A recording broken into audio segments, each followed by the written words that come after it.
Now Bobby Ches is going up to heavyweight. Bobby Ches, who is one of Arnie's fighters, in fact, will be fighting against Tim Tomaszek in the not-too-distant future. This Friday night. And we take a look here at Karl Willis coming into the ring. Karl Willis, a guy who feels that he definitely can score an upset victory here tonight. We're going to talk to Arnie Rosenthal about that in a little bit, but he happens to know a lot about James Lights Out Toney. In fact, he considers himself very knowledgeable and knows exactly what he needs to do tonight to win. I sparred with him before in L.A. when he was getting ready for Tim Little's, and he knows me and I know him. I think I don't really want to get into all what's going to happen, because what's going to happen, this is going to show what's going to happen. All the rest, talking ain't going to do no good. It's a great opportunity for me to fight James Toney. Plus, I think this is the opportunity time for him. It's not only is he's losing. Who is one of Arnie's fighters, in fact, will be fighting against Tim Tomaszek in the not-too-distant future. This Friday night. And we take a look here at Karl Willis coming into the ring. Karl Willis, a guy who feels that he definitely can score an upset victory here tonight. We're going to talk to Arnie Rosenthal about that in a little bit, but he happens to know a lot about James Lights Out Toney. In fact, he considers himself very knowledgeable and knows exactly what he needs to do tonight to win. I sparred with him before in L.A. when he was getting ready for Tim Little's, and he knows me and I know him. I think I don't really want to get into. Who is one of Arnie's fighters, in fact, will be fighting against Tim Tomaszek in the not-too-distant future. This Friday night. And we take a look here at Karl Willis coming into the ring.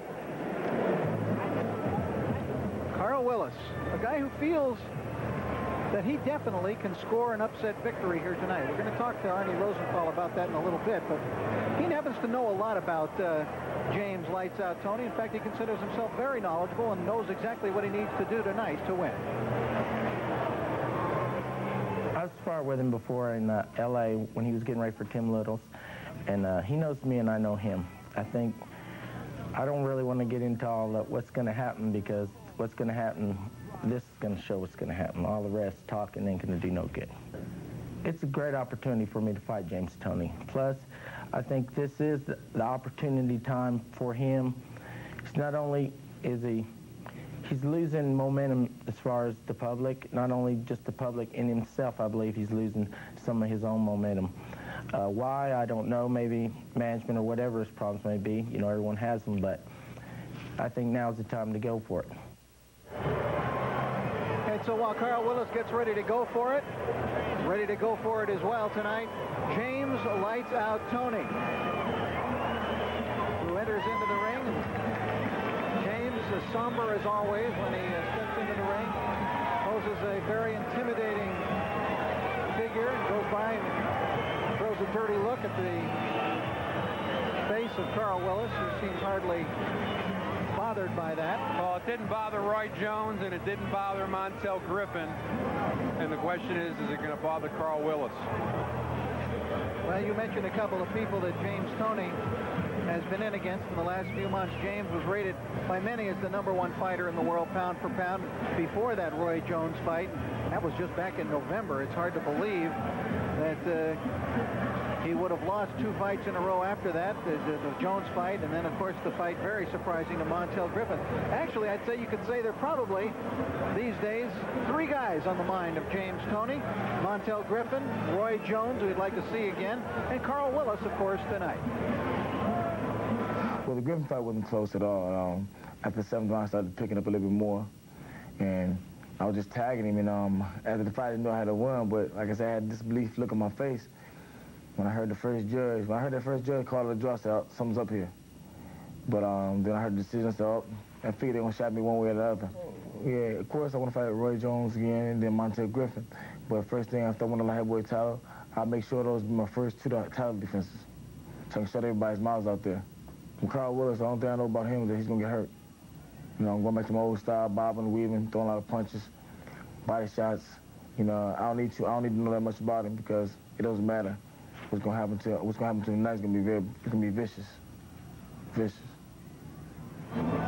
James Toney, and that is the adversary tonight for Toney, Karl Willis. He was unbeaten in his first 22 fights, but he has lost 2 of his last 3. In fact, he was stopped in 3 rounds by a very talented fighter, Lonnie Bradley, back in January, but he feels that tonight he's catching James Toney at the right time and has an opportunity to spring a big upset. In fact, he's quite a confident young guy, isn't he, Arnie? Yeah, I think you got to write off the Lonnie Bradley fight. He had no business going down to 160 pounds. He sweated off a lot of weight to take that at very short notice. I liked him in the Mike Cedillo fight. If the fighter that I saw against Mike Cedillo shows up here tonight and it's the wrong Toney, this fight's going to go different than what Jackie Callan's planning for James Toney this evening. All right, so let's see how James Toney does here tonight in this light heavyweight battle against Karl Willis. For all the official numbers, let's go up to Jimmy Lennon Jr. Ladies and gentlemen in attendance and boxing fans joining us around the world on Prime, we welcome you to the featured bout of the evening, brought to you by Fight Night at the Palace Incorporated and international events, as sponsored by Metro 25 Tires and Budweiser, the undisputed king of beers. This bout is sanctioned by the Michigan State Board of Control, the chairman Dale Grable. Introducing to you the judges scoring this bout from ringside: Herman McAlpine Jr., Dario Cherini, and Charles Pisset. Introducing to you the referee in charge of this bout, Dale Grable. All right, fans, here we go with the main event of the evening, a light heavyweight special attraction scheduled for 10 rounds of boxing. Introducing to you first on my right, fighting out of the red corner, he is wearing black trunks with white trim and fighting out of Clarksville, Tennessee. He weighed in at 174 pounds. His record includes 21 wins, only 2 losses, 1 draw, with 15 wins coming by way of knockout. Welcome a fighter they call the Scorpion, Karl Willis. And his opponent across the ring on my left, fighting out of the blue corner, the 10-round main event, wearing black trunks, hailing from Ann Arbor, Michigan, as he represents Jackie Callan's Galaxy Boxing Gym. He weighed in at 179 pounds. His record includes 44 wins, 2 losses, 2 draws, and 29 knockouts to his credit. Here is the former IBF middleweight and super middleweight champion of the world, James Lights Out Toney. Dale Grable, referee in charge, now to give instructions. You're given the rules of the state of Michigan in the dressing room. I'm here to enforce those rules, gentlemen. Protect yourself at all times. Listen to my commands. Touch him up. Come out.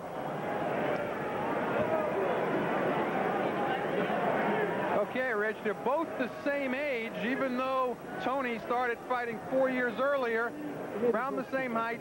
Toney comes in at the 2nd heaviest he's ever been in his pro career, 179, and he's got a 2-inch reach advantage over Karl Willis. All right, this bout will be fought under the rules of the state of Michigan. 3 knockdown rule is in effect. There is a standing 8 count, and after an accidental butt, they will go to the cards after half the distance of the fight. And that would be, of course, in this fight, a 5-round distance, or it would be declared a technical draw. So there is a 3 knockdown, there is a standing 8. We are ready for action, and here we go into round 1. James Toney comes out with a very purposeful look on his face at the opening bell and goes right to Karl Willis. Now watch for Willis to switch to southpaw, fight righty, move around, a lot of quick stick and jab. Toney says he wants to have fights now where he doesn't leave it in the hands of the judges anymore. He feels he was really robbed in his fight with Montel Griffin. I must admit, Arnie, that I felt that was a bad decision, the decision that went against Toney. And he hurts, I think, Willis there with a little left hook. His right leg went for a little skate, it looked like, but he recovers quickly, Willis does. Definitely took a rest there for a pregnant pause, and Toney hit him with the left hook. You know, a lot of people right now, you won't know for a couple of more fights just what the story is with Toney, even if he wins a couple more. You know, in reviewing his record, he started pro in 1988, even though he's only 26 years of age. He's been fighting since '88. He's had 48 professional fights already. of a boxer's chronology, he should be on the downside instead of the upside, which he might very well be. You saw that right hand from Willis caused Toney to take a step backwards momentarily. Bounced right back up, though. And make no mistake, Willis has punching power. He's got 16 knockouts in those 21 wins. He can punch. He's been known to give you a little butt in the inside, too, which he did to Mike Cedillo quite often. And as I mentioned earlier, he can switch to southpaw at any moment. Good right hand to the body from James Toney. Toney with all of the skills and all of the different punches in a well-positioned arsenal. Probably not remembered for any single punch in his career, but uses a variety of punishing type punches with which he wears down the adversary. No, when Toney's on, he'll show you all kinds of different looks and will adapt different looks to different fighters. In the middle rounds, he's prone to lay on the ropes and try to lull somebody in. Doesn't seem to be what he's doing tonight, though. Seems to be coming out very fast, although he looks very soft around the middle, and as I mentioned, the second heaviest he's ever weighed for a fight at 179 pounds.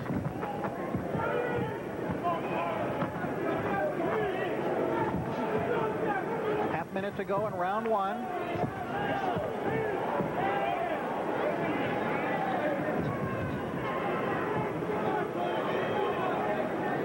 Karl Willis in the black trunks with the white trim. James Toney in the colors of the Galaxy stable. He's added a skull and crossbones, though, to his repertoire on his trunks as Willis begins to punch, and we come to the end of round number one. And watch for Willis's head. We begin round two. James Toney screen right. Karl Willis in the black trunks with the white trim. Now on the right side of your screens. Toney, of course, a big favorite based on his great record. And Willis stepping way up in class. Yeah, I would say the biggest name that Willis has fought to date was probably Mike Cedillo, or maybe even Lonnie Bradley, who's on his way up. Certainly nobody in Toney's class. 1994, I guess you could consider a bittersweet year for Toney. Boy, he had a great start to it with his spectacular victory at the Olympic Auditorium in Los Angeles over Tim Littles, and then the victory over Prince Charles Williams in the last round with the knockout. But then, of course, came the Roy Jones fight, which is what most people talk about, it seems like, now when they talk about James Toney. Well, you know, Jackie Callan has his hands full with him for a lot of reasons, not just the publicized ones. It's hard to keep him in the gym and training. And so, consequently, he's had a lot more bouts because she wants to keep him busy. You shouldn't be coming off a Prince Charles Williams fight in July and fighting Roy Jones in November. A fighter of his stature and making the money that he's making doesn't have to and didn't have to fight as often as he did. Karl Willis was willing to trade with Toney, and it cost him there as he ate a right hand from a former champion. He's bleeding from the nose now in this second round, Willis is. Sweating quite profusely and seemingly wearing down a little bit here in round two. I'm surprised Willis doesn't have his jab going here at all. If he wants to keep Toney off, he should be popping that jab. He's got to be snapping a double, triple jab if he's going to fight Toney on the outside. Otherwise, Toney's just walking in. He's offering nothing to keep Toney off him right now. And one jab's not going to do it.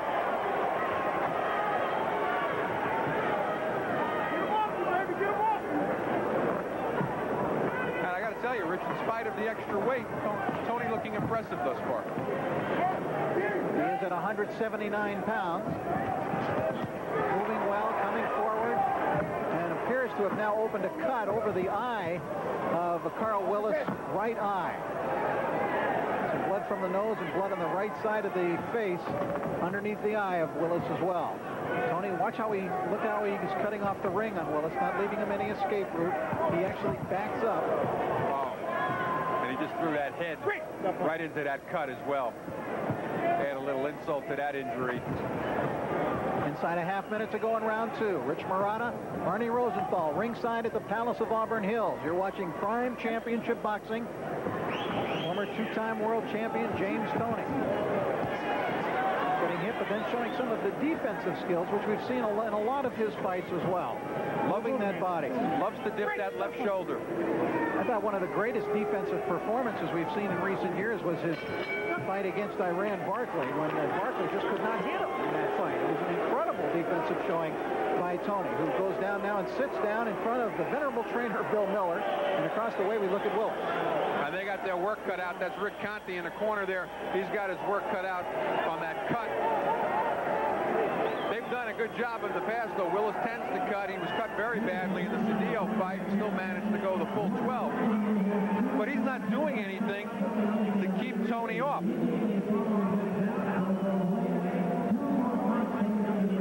And we take a look at action here from round number 2. And Toney very aggressive, moving in, keeping Willis off balance. And Willis isn't doing anything. He's allowing Toney to walk in like that. The jab's not going to do him any good once Toney's on the inside, Rich. Toney has been sharp so far tonight.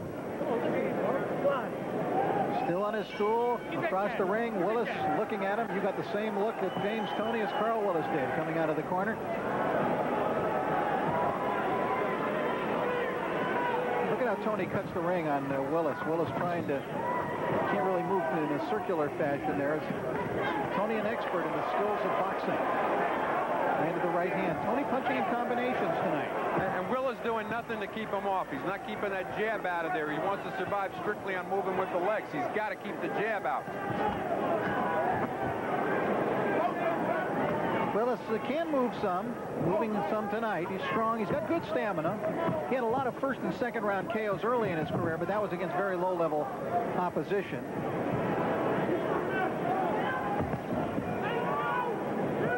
Toney just really looks purposeful tonight.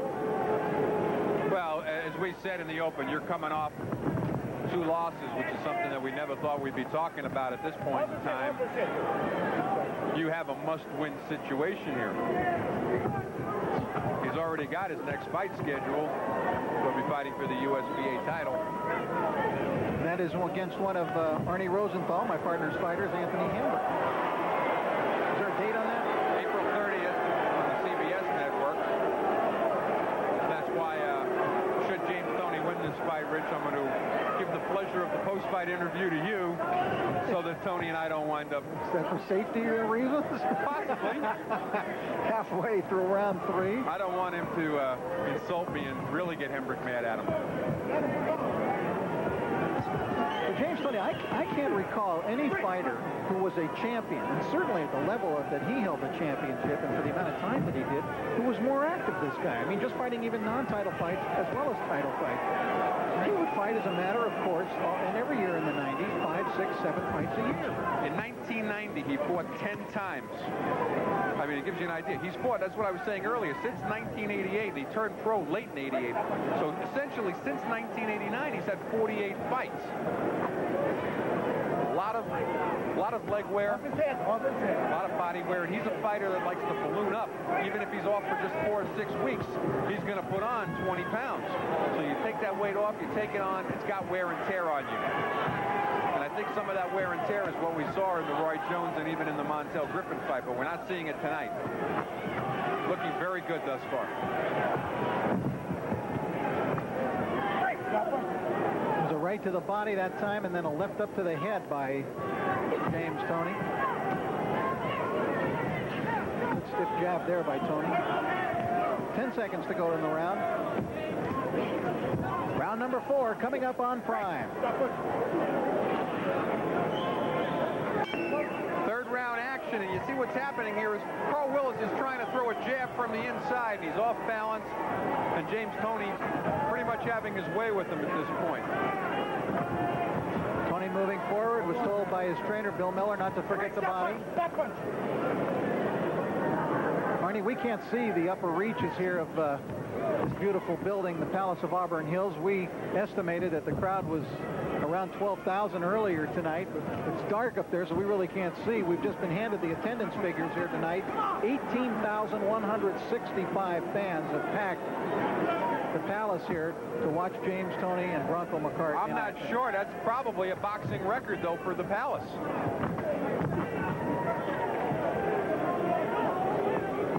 You know, you only can wonder at this point, and we probably will never know the real answer, if James Toney was more diligent in his training and didn't have a tendency to put on big weight between fights, and he stayed at either 160 or 168, what a devastating fighter he could have been down there. Good counter right hand by Toney. One of his skills is counterpunching. There's another right hand by James over the top. Toney, of course, had trouble taking off the considerable weight he had in that last fight before the Jones. He was training for a long time. He was just having trouble taking it off. Willis is cut. Big cut, a lot of blood. Can't tell if it's coming from his nose or his cheek is cut. And he's fighting a totally wrong fight, totally different than he said he would fight Toney also.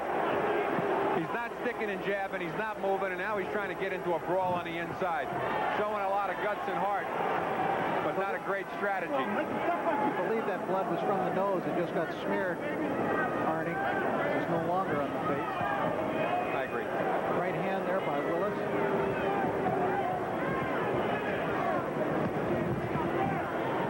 Toney, workmanlike, trying to step it up.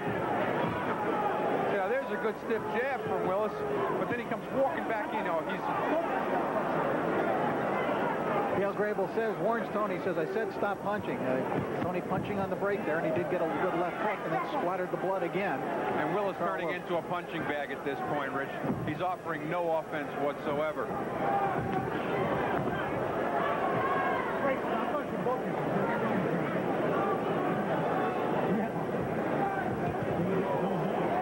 Well, you take a look at that face of Willis, it's only round 4, and he looks more than just jaded at this point. And Toney just looked down at us as if to say, come on, how do you like my performance? Shot us a glare. And I just got a nice hunk of Karl Willis' blood all over me.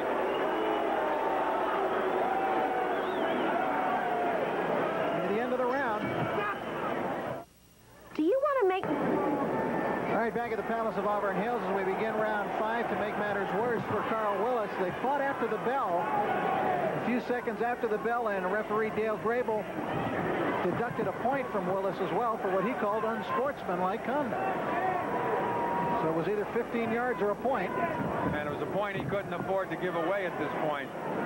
I don't know if he's going to be around, though, to see the decision, so I don't think it's going to be totally academic. He's bleeding from every place on his face that he could possibly bleed from now. A lot of blood coming from the nose. They just cannot stem the bleeding from the nose of Karl Willis. Good right hand by Willis. Toney will often turn away from those rights. He puts his shoulder up there. It's a neat little defensive trick that James has developed through the course of his distinguished career. And it's a very awkward one to combat against. And normally what happens, the big mistake a fighter makes is he's trying to look for a way to combat against that shoulder instead of saying, you know what, let me take 2 steps backwards instead of getting sucked in. Good right hand by Toney, who is just methodically breaking down Karl Willis. Willis has shown guts here by continuing, but I think his corner, if it continues at this pace, may have to think about stopping this fight.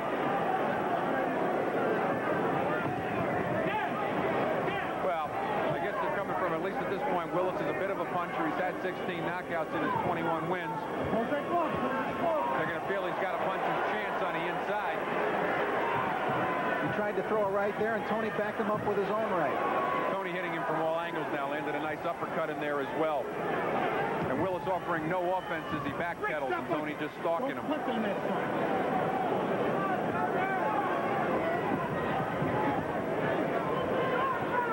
Willis having trouble breathing right now, too, because of the nose bleeding. He's got his mouth open because when he tries to breathe through his nose, all he's going to do is swallow blood.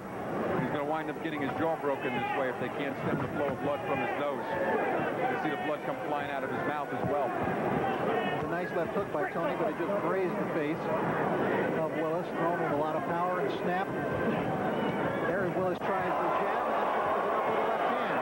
The jab missed the right and then the left hand by Willis, perhaps his best combination of the night. Notice, though, he didn't go running in, though, to try to double it up or triple it up. He allowed Toney to shake it off. He was happy to land the one punch, stay on the outside. And Toney just kind of paused for a second, said, all right, back to it.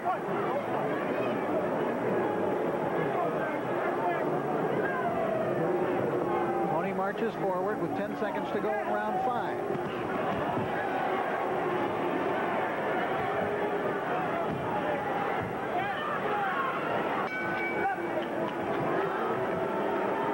That's another one in the bank for James Toney. We go back to the corner with Toney, who looks right up at Bill Miller, smiles at Bill, a rare smile from the face of James Toney during the fight. Well, when you're a fighter like Toney, who was coming off being undefeated in 46 fights, excuse me, yeah, and then you lose 2 straight, you start to wonder yourself. You ask to question your own self-confidence. And you have to at least feel right now like, well, I'm back.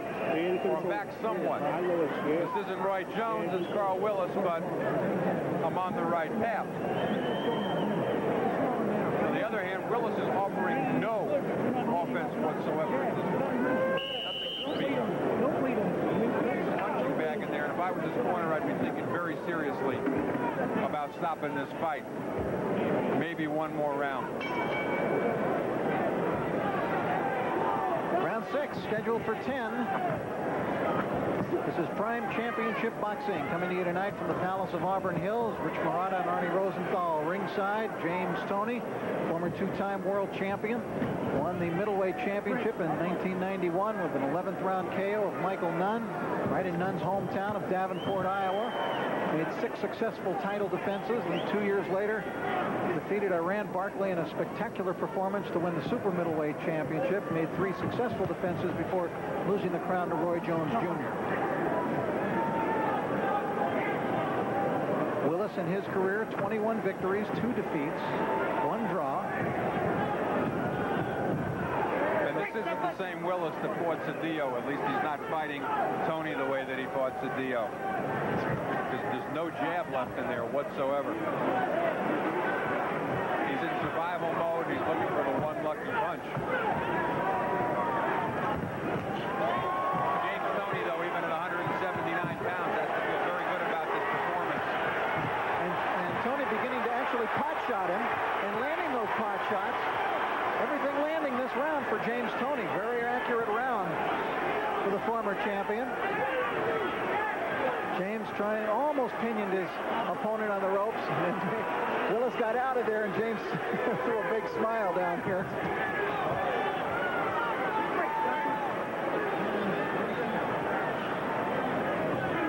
James, of course, had that well-publicized spat with his manager, Jackie Callan, after he lost the title. It looked as though the two might split, but they're back together. Callan, of course, here with him tonight. And Rich, it could be nothing more than James Toney being young at the time, 25. I don't think he'd even turned 26 when he fought Jones. Did he know how to deal with defeat? And anything ever prepared him for that? He took it out on Jackie. They seem to be happy now back together. He didn't blame the Montel Griffin loss on her.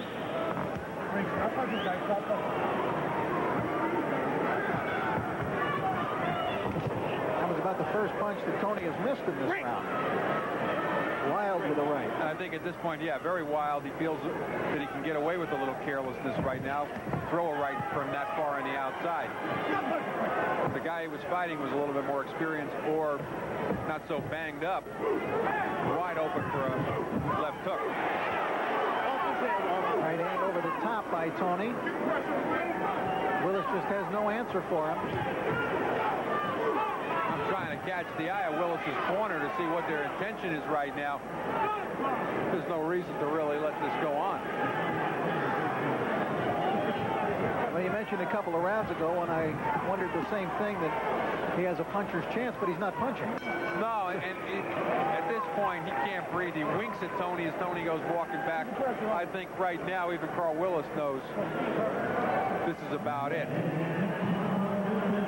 And if you're Karl Willis and you realize you're in a situation where the fight is barely more than half over at this point, it's got to be kind of a nightmare for you. I think he's in a place right now. I know Willis, he's got a lot of heart. He's a very tough kid. I think he won't quit. I think he's hoping his corner quits it for him.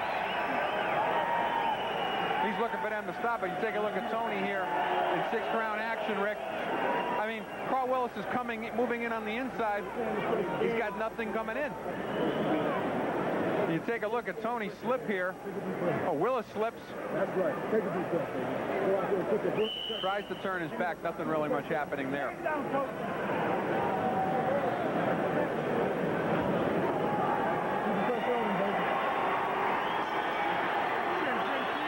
Round 7. Scheduled for 10 in this big crowd. Let's have a roar here at the Palace of Auburn Hills. 18,165, the official announced attendance.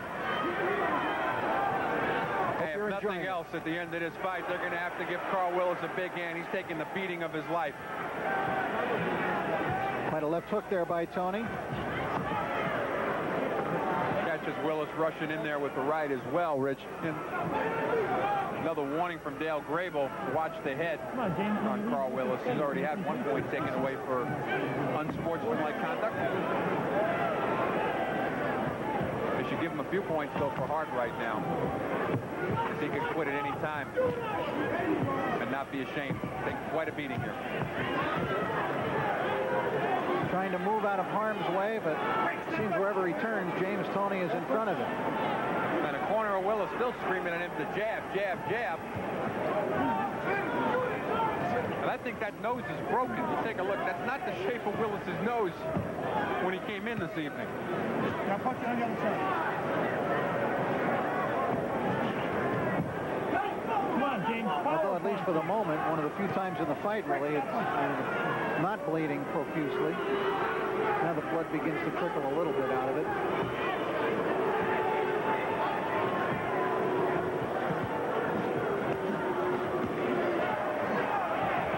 Momentary rally by Willis, who grabs Toney and smacks him on the behind 3 times. You know, these guys were sparring partners. There was a lot of bad blood and bad talk, as there always is coming into a fight. But you got to admit, if nothing else, right now, Willis has a tremendous amount of respect for Toney. And Toney, I believe, in his own way, is wondering what's keeping Willis up and has developed an enormous amount of respect for Karl Willis. Rally here by Toney. Willis is just outclassed by the former 2-time champion. Good right hand by Toney. He's landing all of the punches, but he has yet to score a knockdown in this fight. Good body shots and a big flurry of punches by Toney. Half a minute to go in round 7. What about Toney's punching power at this weight, Ernie? You know, first of all, I just want a blanket statement. When fighters move up in weight, sometimes that's a euphemism for don't like to train, let me keep moving up. And we've seen Toney go from 60 to 68 to 75. And I just don't think so far he hasn't shown the punching power at 175 pounds that he had at the lighter weights. We'll be back with that round 8 in a moment. Bell for round 8. Karl Willis a little slow getting off the stool. You wondered how much he wanted to get off the stool, really, to come out for this round. He has 3 rounds to go to try to go the distance with James Lights Out Toney, who is apparently pitching a shutout so far. Oh, he's pitching a shutout. He's pitching a no-hitter. Good left hand by Toney. That one hurt Willis. That left hook hurt Willis. And I can't applaud Willis's corner for letting him go out there. That one really puffed up his eye as well. Take a look at the right eye of Willis now, puffing. His nose perhaps broken, has been bleeding the whole fight. That left hook really hurt Willis. Now he gets back on his horse again. Good left hook to the body by Toney, who is simply doing his job in there. Continues to pour it on. Another left hook to the body. You know, Toney also, right now, it would be a good time to take a look at who the 3 light heavyweight champions are. Virgil Hill, Mike McCallum, and Henry Maska. And you've got to say right now, you could be looking at the rubber match between Toney and McCallum at 175 pounds. It'd be an interesting fight. Well, they fought twice. Oh, boy, Willis is in trouble. A draw and a decision victory for Toney. Willis is in real trouble this round. He looks like he's ready to go to me. Just taking the beating. Left hook by Toney, who is unmerciful. And his corner just sitting there. Maybe Dale Grable will step in and stop the bout at this point. He's going to have a doctor take a look, Rich, and a good call. I'm looking over at Willis's corner. They should know better. He's got veteran Rick Connie in his corner. We are splattered ourselves here at ringside with the blood of Karl Willis, who's just taking a pummeling in there. And it's over. Doctor stopped it, Rich. well, these two guys are going back to fighting again. No, Dale Grable says, no, the fight is over. Well, Dale better make a signal and let everybody know that. Point to the winner, please, and let him know that he's the winner. And let this youngster know he's the loser. Dale Grable. Now we'll walk over to James Toney and raise his hand, I believe. That's it. Fight is over. Karl Willis wanted to fight more, and the doctor said it was enough, but I think everybody here could see that. And James Toney is back in the winner's circle once again. Very strong performance, I thought, by Toney. You know, Rich, at a time like this, though, you take a look, you were mentioning, would he fight Mike McCallum now at 175 pounds? It's important to point out that they didn't fight at 168. Both of their fights took place at 160 pounds. So both of them will have bypassed fighting each other at 68 and wind up fighting at 175 pounds. All right, let's take a look at the end of the fight now. When James Toney was just pouring it on, and Karl Willis was brave, refusing to go down. Look at this pummeling by James Toney. One of the rare misses there by Toney. That left hook straightened him up. Another left hook bent him over the ropes. Another left hook by Toney. Finally, Dale Grable got between the two. And a merciful stopping. Sometimes, you know, a fighter should even go down on his own, get that rest. Well, he was brave, foolhardy, perhaps. Never got off tonight. That jab that I've seen him use before to keep other fighters off just never got started. And James Toney, on the other hand, very good win, impressive win. Stop a 2-fight losing streak, and see if he gets his career back on track. All right, we will be back to get the official announcement from Jimmy Lennon Jr. We'll do that when we return to Prime Champ Boxing. As we go to commercial break, let's take a look at our winner, James Lights Out Toney. Toney has just stopped Karl Willis. He goes to 45-2-2. That's his 30th knockout. Willis drops to 21-3-1. A very impressive win for Toney, stopping the 2-fight losing streak. Karl Willis never really getting started, looking for that jab and movement that he said he was going to give. Never really got on it. And now we're going to go up to the ring with Jimmy Lennon with the official decision. Ladies and gentlemen, we have the time of 1 minute, 42 seconds in round number 8. This bout has been stopped on advice of the ringside physician. The winner by way of technical knockout, James Lights